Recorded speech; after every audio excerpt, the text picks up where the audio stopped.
Hey Melissa, thanks so much for your post. I really appreciated what you had to say on the topic of hurricanes in South Florida.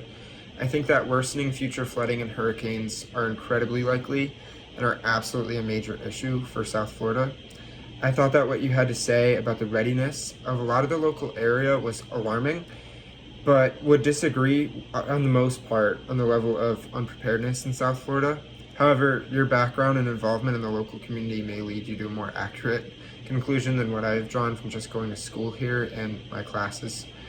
Um, I thought that what you had to say on structural disagreements over funding between departments, including FEMA, was very interesting and is definitely a huge issue for success in disaster management and accomplishing recovery efforts.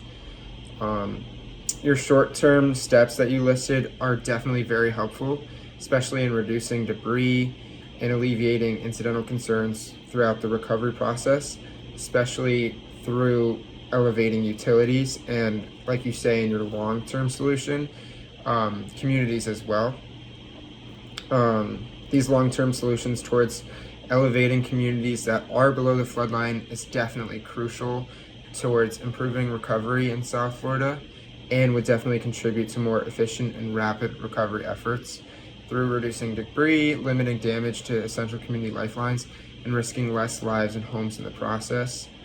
I agreed with almost all of your posts, and especially on the importance of long-term elevation plans. And I just think that some of the other issues that could be focused on that maybe you didn't mention in your post because it wasn't like a highlight, um, of maybe per se disaster management, but overall in the governmental process, focusing in on reducing climate change and maybe reversing some of the processes of global warming would definitely contribute to making sure that rising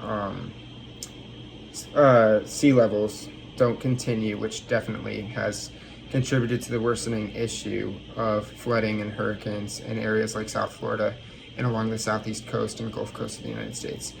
I really enjoyed your post. I think that a lot of what you said was definitely a good solution for the recovery process. Thanks.